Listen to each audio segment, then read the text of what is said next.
بلغ الوداد الرياضي نصف نهائي الدوري الإفريقي بعد تجديد انتصاره على نيمبا النيجيري من 3-0 في المباراة التي يحتضنها المركب الرياضي محمد الخامس بالدار البيضاء، علما أن لقاء الذهاب أعلن الحمر من 0-1.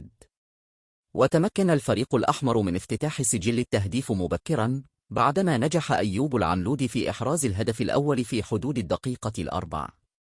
وواصلت كتيبة عادل رمزي محاولاتها بحثا عن الهدف الثاني، حيث كانت عرضية منتصر الحتيمي أبرزها في الدقيقة 2-0، إلا أن الدفاع النيجري أبعدها عن مرماه.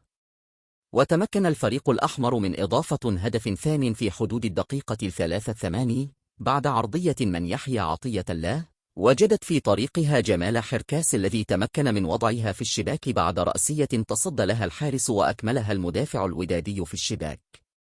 وأضاف الوداد الرياضي